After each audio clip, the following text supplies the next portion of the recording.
Nós voltamos a um assunto muito importante. O teu reino venha.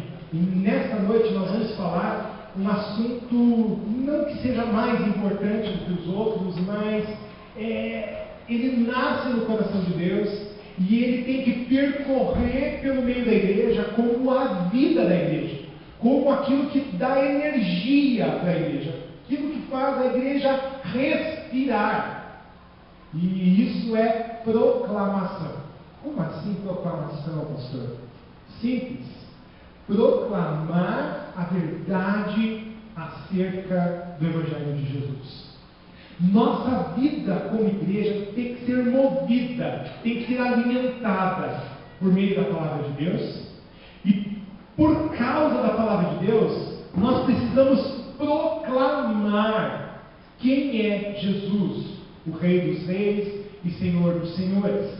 O que é o seu reino? O seu reino é a igreja. E qualquer um pode fazer parte.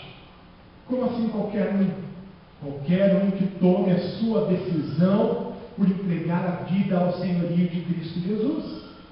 Nós, como igreja, precisamos estar cheios de vontade, irmãos, de proclamar o reino de Deus onde quer que nós estejamos. E por isso eu quero convidar você a abrir a tua Bíblia lá em Atos, capítulo 8, do 4 até o 8. Atos 8, do versículo 4 até o versículo 8.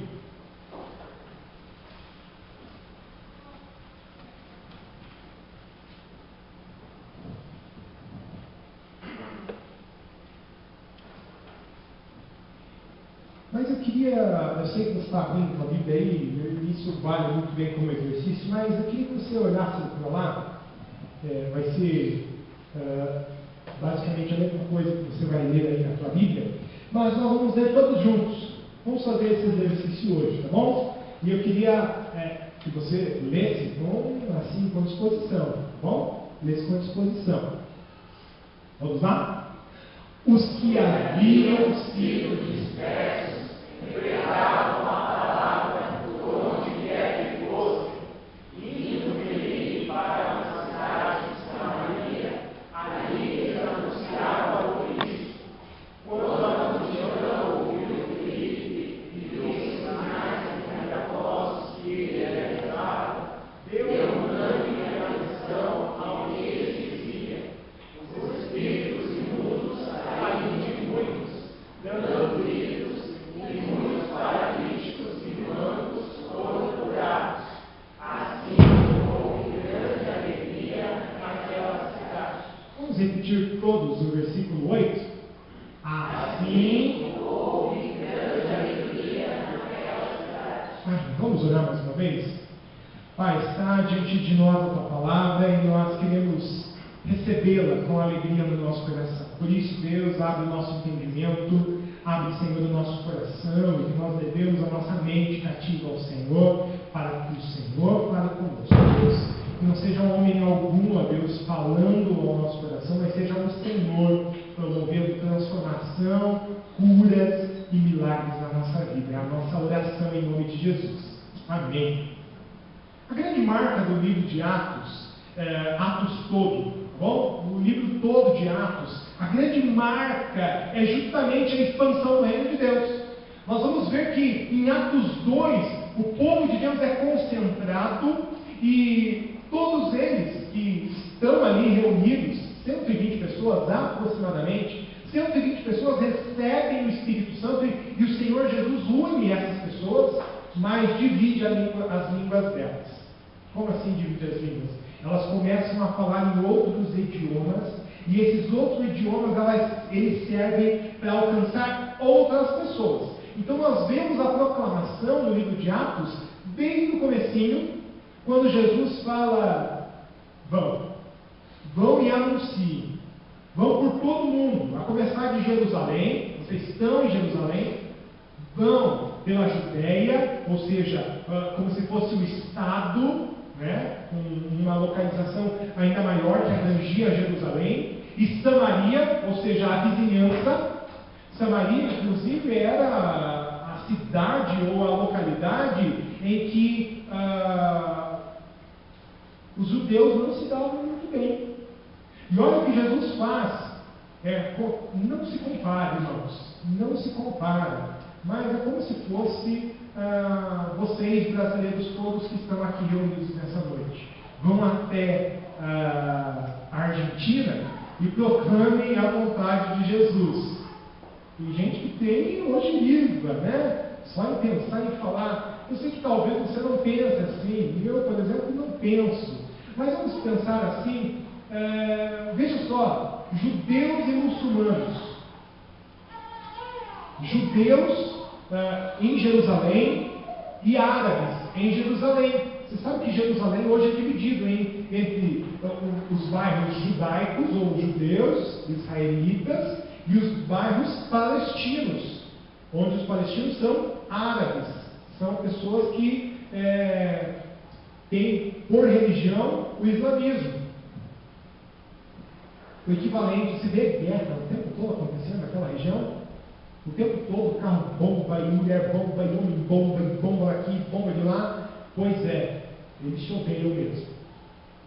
Agora Jesus, ele estava falando para Pedro, João, Tiago, Judas, Bartolomeu, e todos os 12, e mais todos os discípulos que estavam reunidos ali por volta de 120, dizendo assim, vão lá na Palestina anunciar o reino de Deus. Jerusalém é muito fácil. Judéia é muito simples.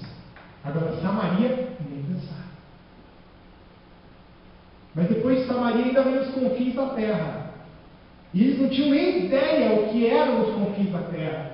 Quando o Espírito Santo desce sobre os discípulos de Jesus reunidos, lá em Atos 2, eles estão orando, todos assentados, e veem como que se fossem línguas de fogo, e ouvem como se fosse um vento soprando naquele lugar que eles estavam.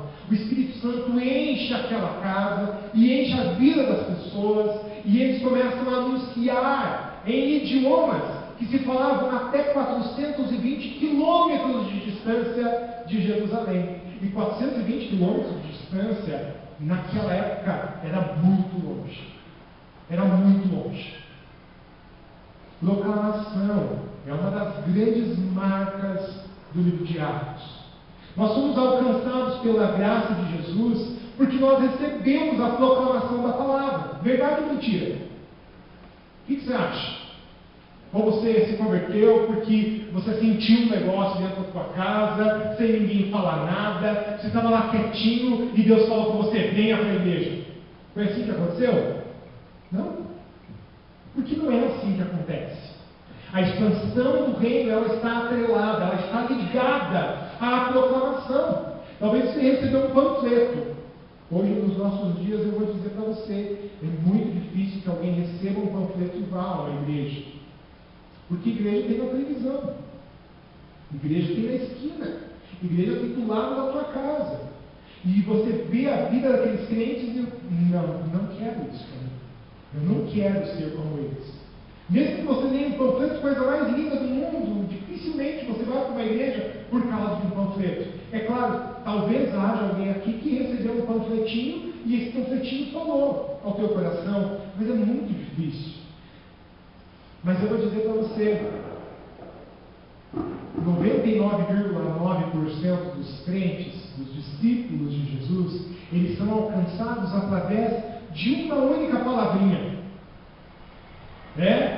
Uma única palavrinha. Às vezes não precisa falar nada, mas essa palavrinha está ali presente. Essa palavrinha ela é chamada de relacionamento. Relacionamento.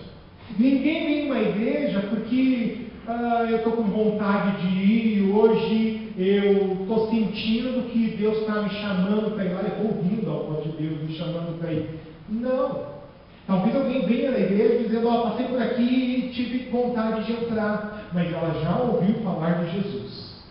Ela já ouviu alguém falar para ela que existe cura para as doenças, existe cura para as feridas da alma, existe restauração de casamento, existe restauração de família, existe restauração para quem está nas drogas.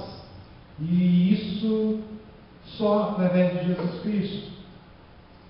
É relacionamento, irmãos. Quando nós vamos ver Filipe, nós vamos ver que realmente Filipe operou maravilhas. Mas a ordem que nós vamos ler no texto é a seguinte. Primeiro, anunciava. É a primeira palavra que nós vemos ali. Quer ver? Os que haviam sido dispersos pregavam a palavra por onde quer que fossem. Não só Filipe, mas todos os que foram dispersos. Como eu falei em Atos 2, os cristãos eles são reunidos. E há um grande alvoroço na cidade de Jerusalém por causa dos discípulos de Jesus. Mas agora há uma dispersão. A proclamação acontece quando os discípulos de Jesus estão todos reunidos, ou às vezes é necessário dispersar todos eles. Porque agora imagine junto comigo 20 mil pessoas aproximadamente dentro de Jerusalém, vivendo o Evangelho de Cristo e naquele calorzinho ali, aqui está bom demais. Talvez nós que temos a igreja bem menor número, né? Uma proporção muito menor, a gente começa a dizer, está tão bom aqui, para que ir para outro templo? Para que aumentar esse povo? Para que vir mais gente aqui? Tão gostoso. Talvez você pense assim lá na tua célula. Na tua célula você olha lá, está tão gostoso aqui, essa comunhão está tão legal. Será que precisa de mais gente? Será que a gente precisa alcançar mais?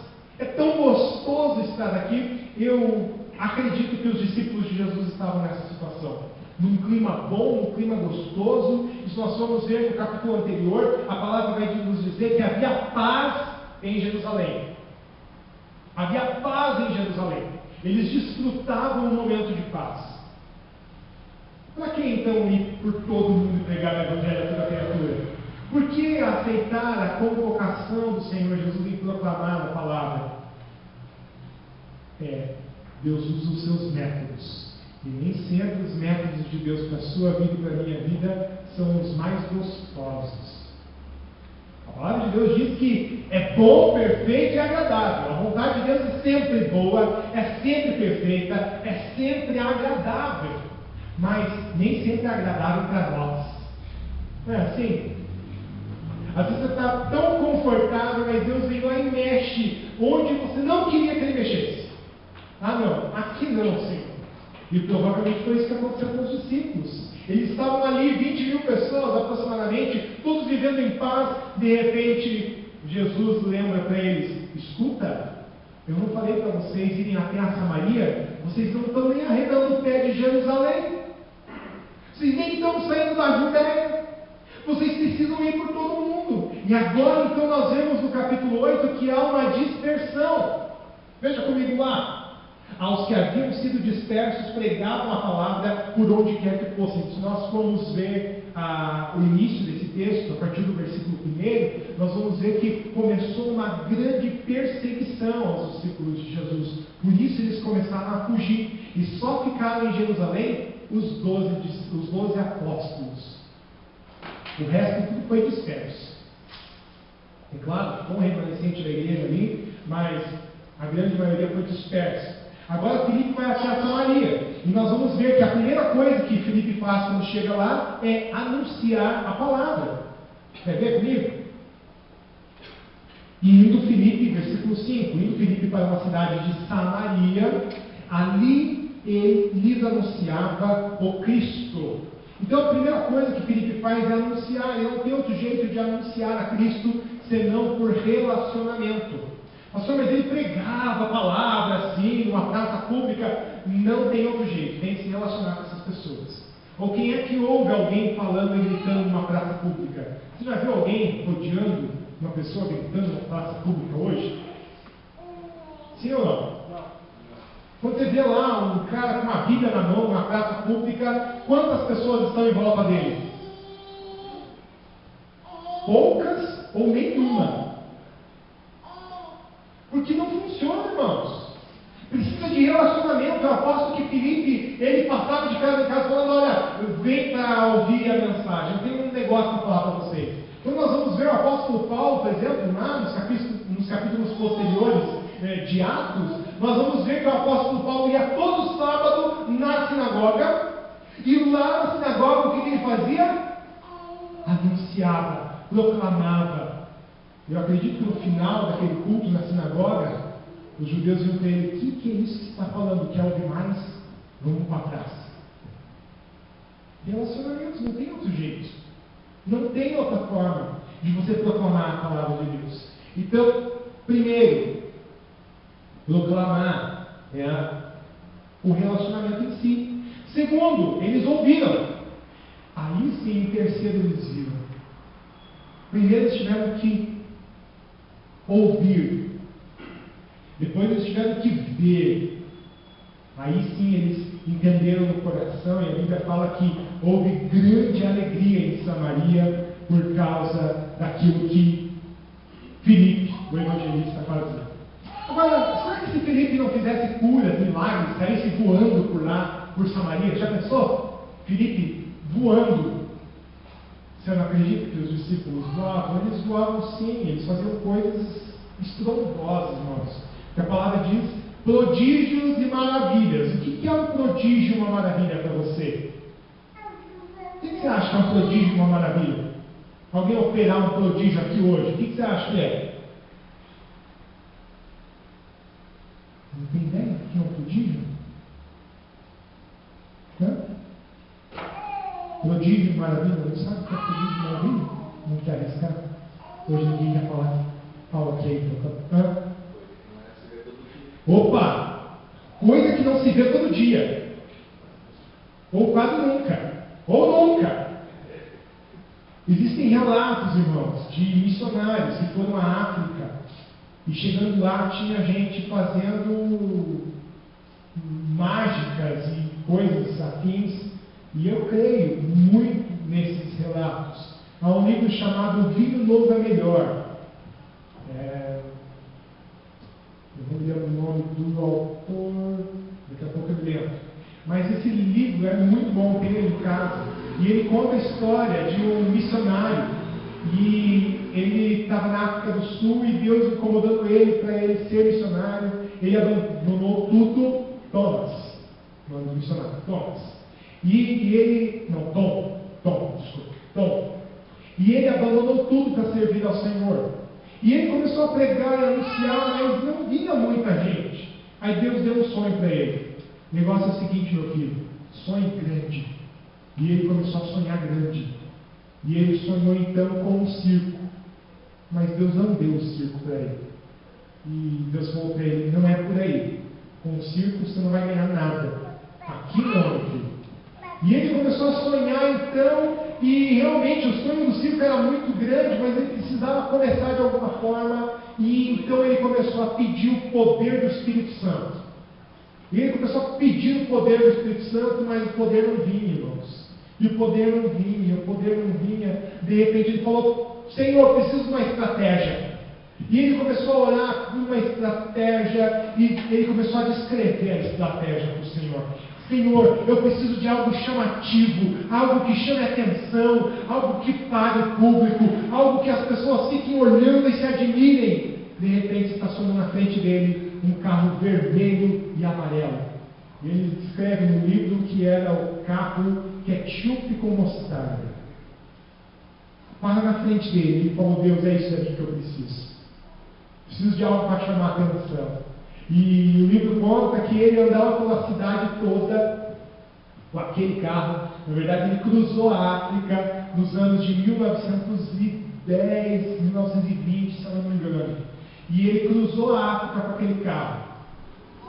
Mostarda com ketchup. Era uma grande maravilha para as pessoas que estavam ali olhando. Mas o livro também conta que ele teve episódios de feiticeiros aparecendo fazendo curas, por exemplo. E ele falou: Senhor, se os feiticeiros fazem cura, eu vou ter que operar maravilhas também. E a história dele conta que chegou num determinado momento, um dos feiticeiros vieram para ele e falaram: ora aqui, porque um milagre vai acontecer. E ele vai lá e ora com uma criança enferma, e a criança enferma levanta a cama milagrosamente. Semana passada estávamos no encontro com Deus para casais, e um rapaz acabou de chegar lá na Igreja Batista Sião de Curitiba. Já faz mais ou menos um ano que ele está lá. Entrou na escola deles lá para se tornar líder. lá na Igreja Batista de Curitiba, tem que passar por uma escola, assim como nós temos aqui na nossa igreja. E ele foi se tornar líder de célula, fez todo o curso, se formou e começou com a sua célula com 5 pessoas. Aí eles olhando na célula, de repente bate lá uma pessoa. Olha, o negócio é o seguinte, eu estou aqui porque a minha mãe é muito santa. E ela disse lá no terreiro, lá nos trabalhos lá no terreiro, ela disse o seguinte, que se um crente colocar óleo na cabeça e colocar a mão na cabeça da minha filha, ia sarar. E a minha filha está com uma mancha no cérebro. E não tem cura, e já passei por todos os médicos, e ela tem ataque epiléptico a cada 2 horas pelo menos. Então eu vou lá, né, a criança, e ele, Senhor, tenha misericórdia da minha filha. Jesus, eu não tenho dom de cura, Senhor, e agora o que eu faço? Mas a tua palavra diz que se nós orássemos, os enfermos seriam curados. Aí então, o líder de célula chegou lá, então traga a criança, pastor, estou trazendo a criança. Não, não sou pastor, eu só sou líder de célula. Se você está falando da palavra de Deus, você é pastor. Tá bom, então traga a criança. Orou. No dia seguinte, a criança foi fazer um exame de tomografia. Cadê a mancha do cérebro da criança? A célula começou com 5 pessoas. Na reunião seguinte tinha 38. Hoje ele está com 38 pessoas na célula dele. Ele não tem uma pessoa para ajudar para multiplicar essa célula. 3 meses depois está com 38 pessoas. E algumas semanas atrás, outras 2 pessoas chegaram para ele e falaram: nós ouvimos que você orou por alguém, a tua célula orou por alguém e foi curado. Eu estou com tantas hérnias de disco na minha coluna e o meu irmão que está aqui está com tumor. Você vai colocar a mão na nossa cabeça, vai orar e a gente vai sair daqui curado. O irmão chegou e falou: misericórdia, Senhor. Se eu já não podia com aquilo, é agora, Senhor, o que eu faço? Mas a tua palavra diz. Chamou os 2 por meio lá, coloca a mão na cabeça. Uma semana depois, os 2 foram fazer o exame e cadê o tumor? Cadê as hérnias de disco? Quando ele estava contando para mim, eu falei: Apolinário, ora por mim agora. Para tudo, para de contar, coloca a mão na minha cabeça, pega o litro de óleo. Irmãos, às vezes é necessário prodígios e maravilhas. Mas aqui no caso de Filipe, nós vamos ver que não foi isso que alcançou. Eu contei aqui alguns exemplos de milagres que aconteceram e chamaram pessoas de tudo quanto é canto. Mas Filipe não foi assim. Aliás, nós vamos ver que Simão o mágico já fazia muito dessas coisas lá. Simão, a Bíblia vai contar no próprio capítulo 8 de Atos, que Simão ia lá e fazia muitas maravilhas. Ele era mágico, ele enganava o povo, mas Filipe chega e anuncia o Evangelho da Graça, até o Simão não resiste. Aí sim começam a acontecer maravilhas, prodígios e assim por diante. A nossa marca, a marca da Igreja de Cristo deve continuar sendo, irmãos, o relacionamento. Caso contrário, nós nos pareceremos mais com Simão o mágico do que com Cristo Jesus, o Filho de Deus. Não estou dizendo que a semana que vem a gente tem que começar a orar pelo enfermo e o enfermo tem que ser curado. Amém se isso acontecer. Para a glória de Jesus isso pode acontecer. E eu oro para que isso aconteça sim no nosso meio. Mas irmãos, nós precisamos nos relacionar mais com as pessoas. Porque sabe qual é a doença que mais está matando as pessoas hoje? Como é que é? A depressão. A depressão mata muito mais do que o câncer, sabia disso? Há dados estatísticos de 2010 que 45% de algumas cidades do Brasil, as pessoas têm depressão. Sabia disso? Rio Grande do Sul é o estado que mais tem gente com depressão. Curitiba é uma das cidades que mais as pessoas sofrem com depressão. Estresse pós-traumático. Qual é a cura para isso, meus irmãos? Qual é a cura para isso tudo? Você conhece alguma cura, pelo amor de Deus? Tem cura para isso? Sim ou não? Sim. E o que é a cura? Jesus! Pastor, mas o remedinho e o médico, eu creio sim que existem casos, né, de pessoas que precisam sim tomar o remédio. Existem disfunções hormonais, existem problemas na alma que precisa de uma terapia, sim, precisa de um acompanhar. Mas Jesus é cura para 90% dos casos, irmãos. Só Jesus. Mas talvez você esteja vendo pessoas morrendo do seu lado. E aí vem um problema muito grave, irmãos. Certa vez eu ouvi de uma história de um homem que descobriu a cura para o câncer. É claro, não é uma história não verídica, né? É um conto. Porque na indústria farmacêutica atual, eu acredito que de repente até haja a cura do câncer, em alguns casos como nós ouvimos aí a polêmica durante esse ano todo, a pílula do câncer, assim chamada. E não foi aprovado. E foi para o TSJ, foi para o TSF, e lá foi julgado que fosse então testado o remédio, o medicamento. Mas nessa história, o homem, ele esperou que mais e mais pessoas tivessem câncer para ele vender o medicamento. E quando as pessoas descobriram isso, foram e lincharam ele em praça pública, porque muitas pessoas já haviam morrido da doença, mas ele guardou a cura para si.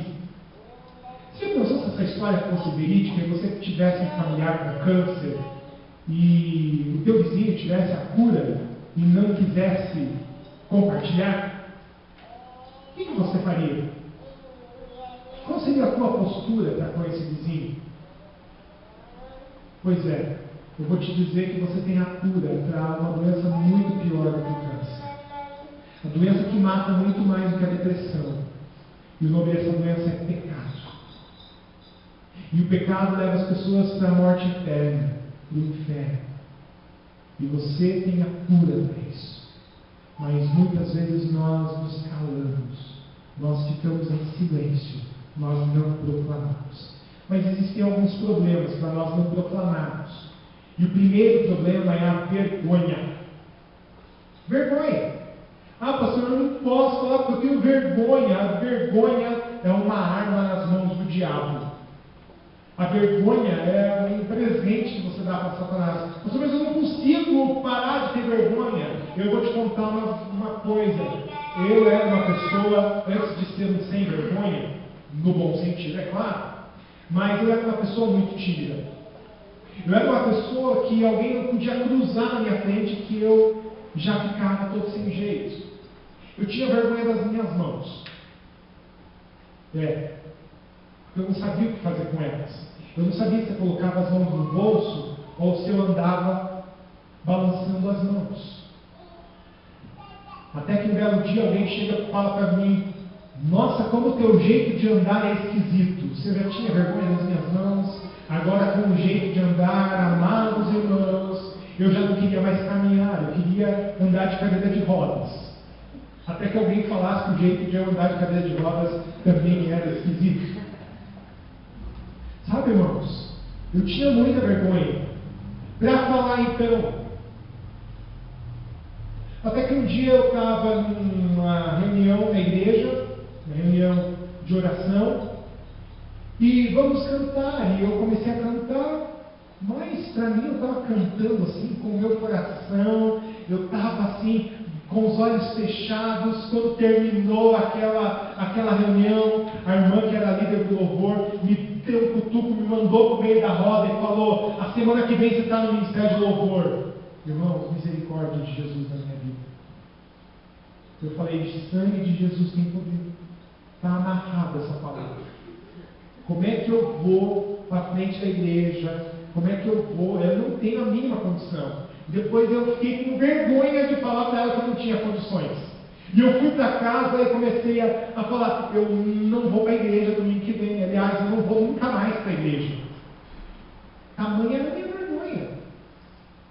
Eu não conseguia me relacionar bem com as pessoas à minha volta. Eu não conseguia ter um diálogo com crianças da mesma idade que eu, com adolescentes da mesma idade que eu, até que esse dia chegou. No outro fim de semana, fizeram uma comitiva e foram na frente da minha casa me buscar para ensaio. E quando eu cheguei lá, me largaram o único microfone que nós tínhamos na minha mão. Tinha 15 vozes, mais ou menos. 15 vozes na igreja.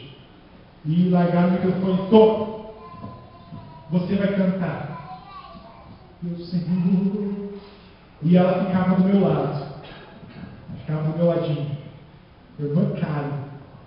Cada vez que eu me encontro com ela, eu falo: ai, pastor, se eu sou pastor, uma das culpadas é você. E ela ficava do meu lado: canta para fora, canta para fora, canta para fora.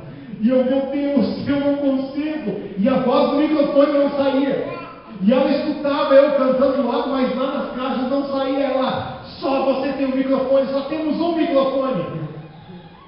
E eu: Jesus, irmãos, foi naquele culto daquele jeito. No domingo seguinte, mais uma comitiva na frente da minha casa. Todo mundo lá, eu era o único homem que cantava, quer dizer, homem, 13 anos de idade, né? O único menino que cantava, o resto era tudo mulher. Aí, todas elas lá na frente da minha casa, e minha mãe: que esse povo de mulher ainda tem? O que estão fazendo aí?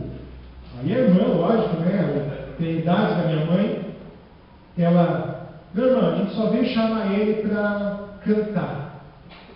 A gente viu que ele tem potencial, que Deus deu um dom para ele, e a gente está chamando ele aqui para cantar. Só isso. No outro domingo, naquele domingo, foi um voto que eu fiz. Até hoje, por exemplo, eu não escuto música secular, por exemplo. É um voto que eu fiz, tá bom? É um voto que eu fiz. Em alguns casos, muito raramente, eu escuto música secular, porque tem gente que, escuta isso daqui, ou então me convidam para cantar música secular. A única pessoa que eu atendo é a minha mamãezinha, né? Ela vem: canta comigo. Eu vou e canto com ela uma música secular, mas é muito raramente. Já faz muitos anos que eu não faço isso, porque eu prometi para o Senhor que se eu fosse cantar seria por louvor da glória dele. Proclamação.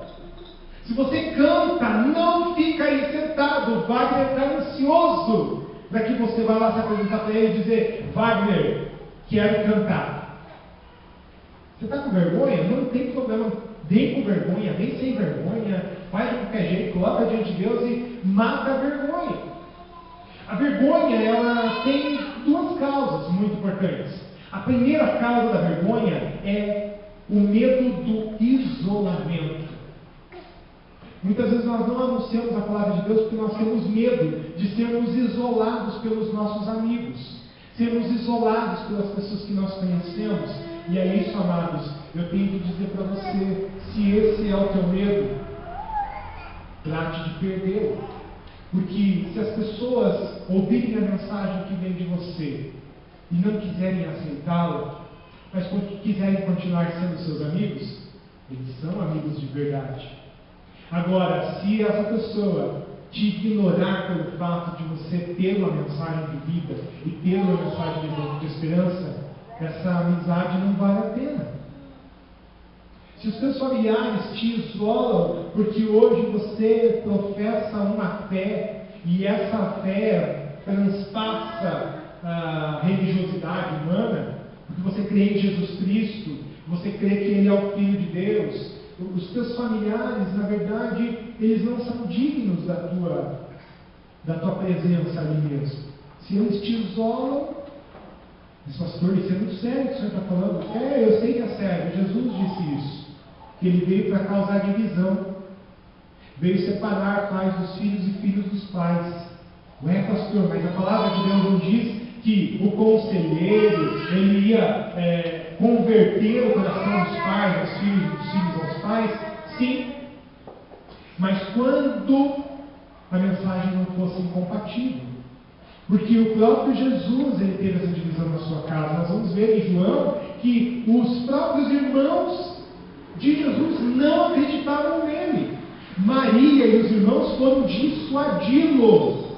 Veja, Maria, mãe de Jesus, ela foi junto com seus irmãos dissuadi-lo, dizendo: não vá para Jerusalém, porque lá vão matar você. Para com essa doideira. Está na Bíblia. Jesus deu ouvido aos seus familiares? Não. Ele foi até o fim. O amor de Jesus compensa, irmãos, o isolamento. Sabe por quê? Porque Deus tem uma promessa para você. Creia no Senhor Jesus e serão salvos você e os da sua casa. O isolamento não pode fazer você ter medo. Nós precisamos ter coragem, assim como Filipe. Filipe foi, e olha, eu digo para você o seguinte: naquela época de perseguição, irmãos, o apóstolo Paulo, na verdade, era um grande perseguidor da igreja. A Bíblia diz que Paulo, ele respirava ameaças contra o povo de Deus. Ele respirava ameaças. Então você não pode ter medo, porque os discípulos de Jesus, eles não têm medo.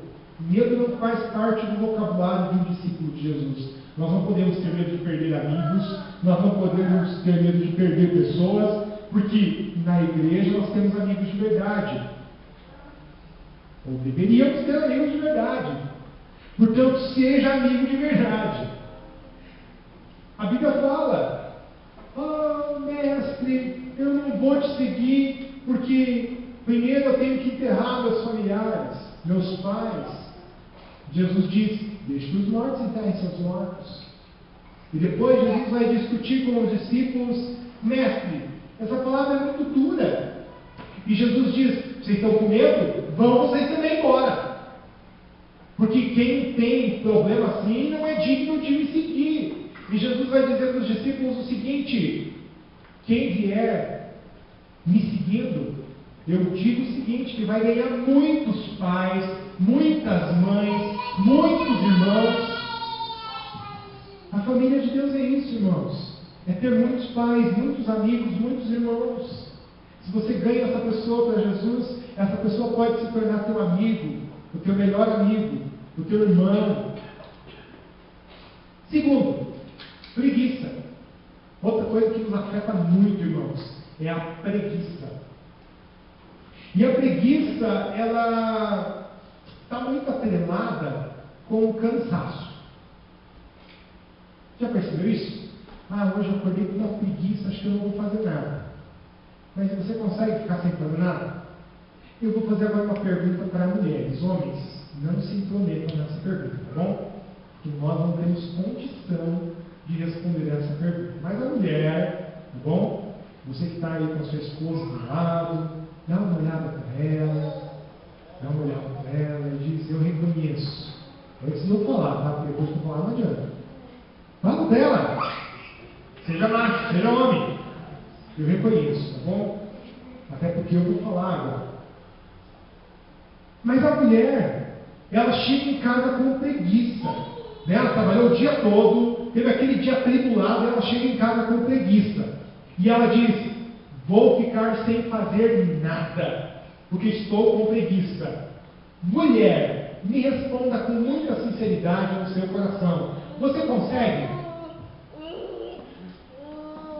Estou guardando uma resposta. Sim ou não? Não? Ah, não dá.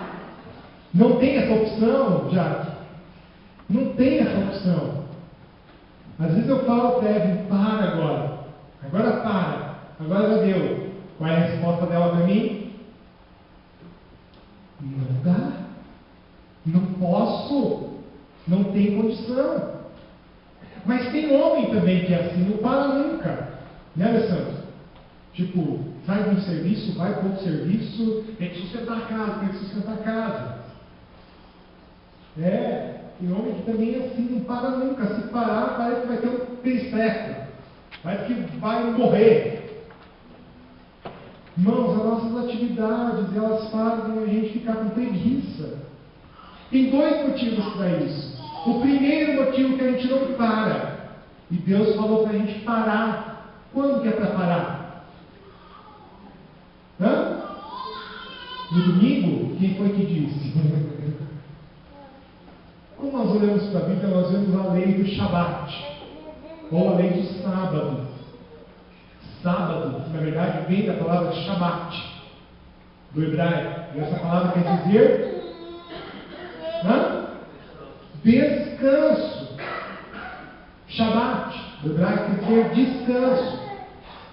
Deus acha tão importante um dia de descanso que Ele mandou, Ele não pediu, Ele não sugeriu. Ele ordena que nós paremos um dia na semana para descansar. Esse dia na semana, alguns elegem no domingo, né? Outros elegem no sábado, né? Até porque é o sétimo dia, é o Shabat, enfim, tem muita explicação para isso. E se nós formos discutir aqui qual é o dia certo para parar, nós vamos brigar e não vamos se acertar nunca. Mas eu digo para você uma coisa: se você não tem um dia na sua semana que você descanse, você está em pecado. Irmãos, isso é muito sério. A gente não é sabatista, então quer dizer, não tem esse negócio do sábado. Tem sim. A Bíblia diz que nós precisamos descansar um dia na semana. E é um mandamento. Se você não para um dia na sua semana, seja um homem ou seja uma mulher, se você não para um dia na sua semana, você está em pecado. Você está em pecado. E o que se faz nesse dia na semana? Sabe o que se faz? Eu vou te falar. Se descansa. E sabe o que é descanso? Você sabe o que é descanso? Talvez você não saiba o que é descanso. Eu vou te explicar bem simples o que é descanso. Descanso é o ato de descansar. Pastor, não me ajudou nada. É porque você não sabe mesmo o que é descanso. Descanso é parar, desligar, sabe? Faculdade, trabalho, não sei o que lá, para tudo.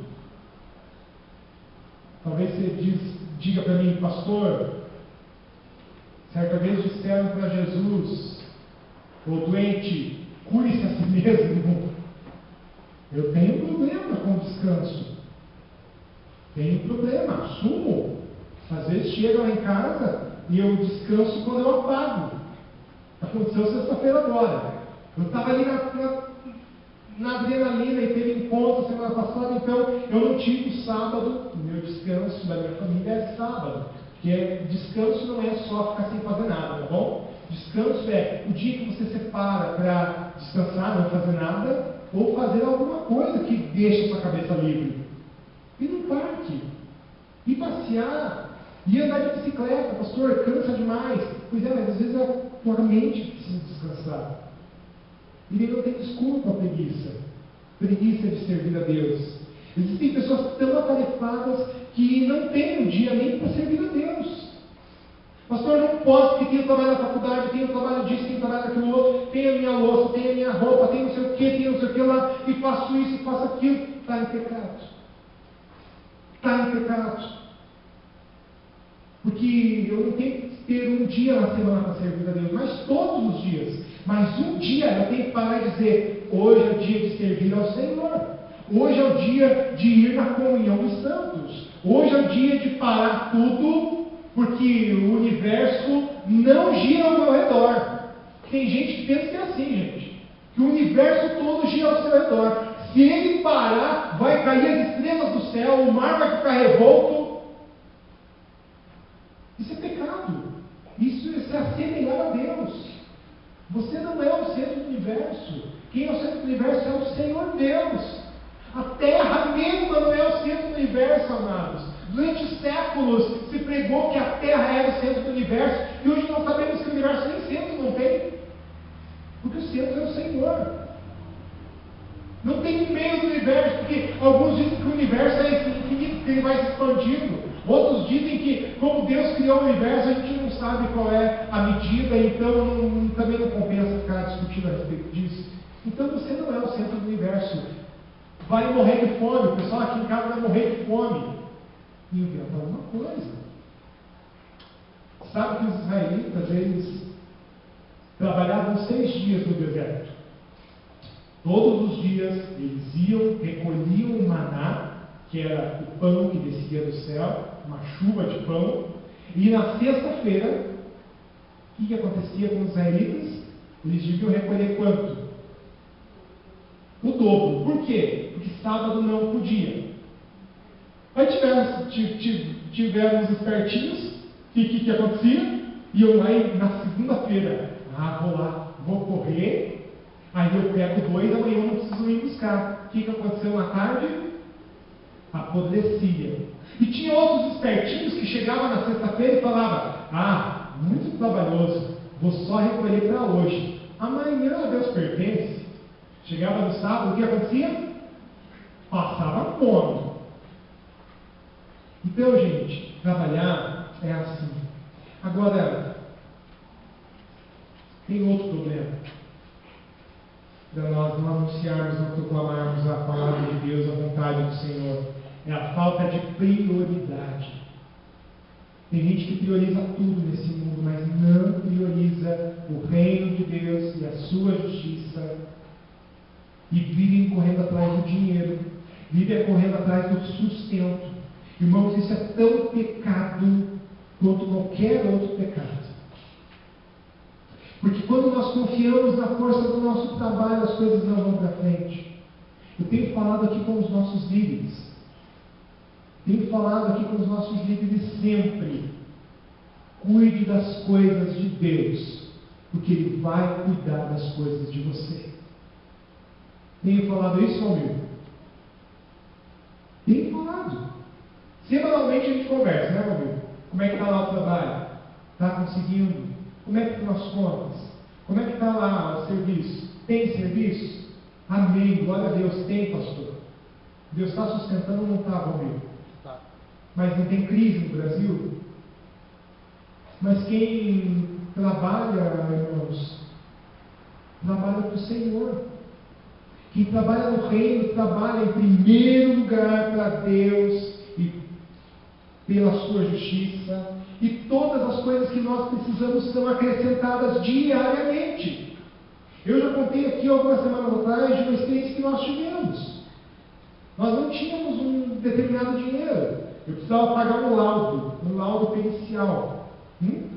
Semana passada eu já contei isso, né? Eu precisava de um laudo pericial. E o médico falou: olha, melhor eu fazer um laudo para você, porque se eu fizer um documento de próprio punho, eu acredito que o INSS não vai aceitar. Porque o problema é um pouquinho mais grave do que a gente estava imaginando. Eu falei: então tá, doutor. Não, tudo bem, só que o problema é que custa X. E eu falei: Senhor da glória, X eu não tenho. Mas guardei para mim aquilo. Falei: então faça, doutor. Eu creio que, meu Deus, me dá tudo que eu preciso. Por que eu vou ficar chorando que eu não tenho? Eu falei: eu preciso, então, doutor, faça. A Evelyn estava do meu lado e disse: faça. E nós olhamos um para o outro e, bom, se ela disse faça, eu digo faça, nós estamos em comum acordo, o Senhor vai abrir as portas, as comportas do céu, vai prover esse dinheiro. E a gente não conversou sobre o assunto. Saímos do consultório muito abatido, muito, porque está feia mesmo a situação da minha coluna, então eu saí do consultório muito chateado. Mas cremos no Senhor e falamos, né? Não vamos murmurar. Foi a única coisa que nós falamos, não foi? Nós não vamos murmurar. E nós saímos do consultório, nós dois bonitinhos, eu e minha bengala, quer dizer, minha esposa, né? Saímos ali do consultório, fomos até a casa de uma abençoada que fica bem próxima ali do meu consultório, aquele consultório que eu vou. Aí chegamos lá, que a gente entrou na porta, a abençoada sumiu para dentro assim. Sumiu, ela está dentro. Daqui a pouco voltou com um bolinho de dinheiro e jogou para ela assim: toma, não me pergunte, só aceite, porque Deus mandou eu dar para vocês. Que foi? Ela não entendeu, eu também não entendi, mas na hora eu só orei: Senhor, que não seja a quantia que eu preciso, senão eu vou chorar. Irmãos, e ela folhou o dinheiro e eu contei: é a mais, não é bem certinho a quantia, então o Senhor proveu, glória ao teu nome, Jesus, mas, né, eu não vou chorar, está tranquilo. Quando ela contou de novo, ela falou: amor, chute quanto tem aqui. A gente tinha acabado de sair da consulta. Era exatamente o valor que nós precisávamos. Exatamente o valor. Nem R$1 a mais, nem R$1 a menos. Nem 5 centavos a mais, nem 5 centavos a menos. E ela continuou falando. Porque o negócio é o seguinte, eu separei só X. Mas daí eu estava trabalhando durante o dia, alguém veio e me pagou ali, e eu falei, vou guardar na gaveta. Na hora que eu fui guardar na gaveta, Deus me falou, não, coloca lá no dinheiro que você falou de oferta para o Tiago Débora, que eles vão precisar. Daqui a pouco ela foi lá, trabalhou mais um pouco, veio mais um. Oh, glória a Deus, mais um dinheiro que eu não precisava, ou que eu não estava contando. Amém, vai para a gaveta lá. Deus falou para ela, coloca lá no montante que o Tiago Débora não precisar. E ela foi lá obedecer. 3 vezes Deus falou com ela, junta esse dinheiro lá. Junta esse dinheiro lá. Gente, não é algo assim que foi coincidência. Não existe isso, coincidência no reino de Deus. Deus planejou. Sabe por quê? Que eu e minha casa priorizamos o reino de Deus e a sua justiça, e todas as outras coisas nos são acrescentadas. Acredite você ou não acredite. Você quer passar a viver isso? Você quer viver isso? Passe a priorizar o reino de Deus e a sua justiça. Prioridade. Certa vez várias vezes, né? As pessoas chegam aqui na porta da igreja e dizem, sabe por que eu estou ficando aqui? Porque desde a hora que eu cheguei lá no estacionamento, tinha uma pessoa lá cuidando do meu carro. Quando eu subi aqui, tinha alguém ali sorrindo para mim na porta. Quando eu estava saindo, várias pessoas me cercaram e disseram, volte sempre, seja bem-vindo. E daí eu ouvi a tua palavra, e Deus tocou no meu coração, e eu fui muito abençoado pela mensagem, e eu estou aqui de novo e não quero mais sair daqui. Quantas e quantas pessoas, talvez você está me ouvindo aí, foi isso que aconteceu com você? Foi a palavra que abençoou a pessoa? Amém, glória a Deus, aleluia. Foi o pastor que se preparou, estudou, ouviu a voz de Deus, trouxe uma mensagem que acalma o coração, que desafia. Amém, glória a Deus. Foi o profeta que falou, amém. Mas sabe, amados, a profecia, ela não é simplesmente chegar aqui e falar. A profecia, ela tem um conjunto. E eu quero ler um texto para vocês, que está lá em Mateus capítulo 10, 41 e 42, diz assim, quem se recebe o profeta, porque é profeta, receberá a recompensa de profeta. E quem recebe o justo, porque ele é justo, receberá a recompensa de um justo. E se alguém der, mesmo que seja apenas um copo de água fria a um destes pequeninos, porque ele é meu discípulo, eu lhes asseguro que não perderá a sua recompensa. Irmãos, desde o Jonathan ou do Arnaldo, que traz o copo de água aqui para o pastor, até aquele que dá um bom dia, boa tarde, boa noite ali na porta da igreja, todos participam da profecia. Alguém que fica com as crianças lá embaixo, está ensinando as crianças, está participando da mesma profecia que está sendo lançada aqui. Alguém que está na célula lá, trabalhando o assunto durante a semana, está participando da mesma profecia, amados. Gente, é uma composição. Quem recebe o dinheiro aqui, vai lá para a salinha comprar o dinheiro, deposita na segunda-feira, está participando da profecia. Quem pega e vai lá e trabalha no computador, coloca um aviso lá na frente, está participando da profecia. Você que está fazendo qualquer coisa aqui dentro, está participando da profecia. É tremendo isso, meu amado. É tremendo isso. Você que está aqui no Ministério de Louvor e vem aqui 5:30 da tarde, vem aqui 8 horas da noite de quinta-feira para ensaiar e fazer com perfeição, você está participando da profecia. E talvez você só está escutando isso tudo que está acontecendo aqui. E só está vindo aqui e senta aí e acabou. A profecia foi boa demais. Não participe da profecia desse jeito, só como espectador. Não participe da profecia apenas como ouvinte. Eu não estou dizendo para você querer um galardão de profeta. Eu estou dizendo para você oferecer ao Senhor aquilo que você pode fazer. A proclamação aqui no templo, a proclamação aqui quando nós estamos na comunidade.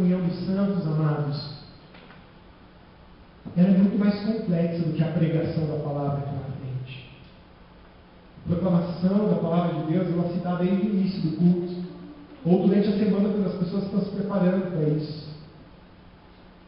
Participe ativamente da profecia. Pastor, eu tenho vergonha. Eu vou te dizer que Cristo Jesus, o Filho de Deus, Ele desceu do alto da sua glória, foi humilhado e rejeitado pelos homens, e a sua morte não foi uma morte simples no madeiro. A morte na cruz foi muito mais complexa do que nós imaginamos. A morte de Jesus na cruz expôs a sua nudez. Aquele retrato que é feito de Jesus na cruz com uma tanguinha, irmãos, é bem provável que nem tanguinha não existisse ali para cobrir. Jesus foi açoitado, ele não teve vergonha não. Se você tem vergonha, deixa a vergonha de lado, porque Jesus morreu por você e não teve vergonha de fazer isso. Os apóstolos foram apedrejados e eles não correram das pedradas, eles enfrentaram até o fim. Se você hoje recebe a Jesus no seu coração, se você hoje ouve essa mensagem, foi regada com sangue, não meu, graças a Deus, mas o sangue de pessoas que ficaram lá atrás na história. Essa profecia aqui, essa profecia que está sendo lançada aqui hoje, ela foi construída até com o sangue dos mártires, dos apóstolos. Eu não sou nem digno de estar lançando aqui essa profecia, amados, mas eu fui chamado para fazer isso.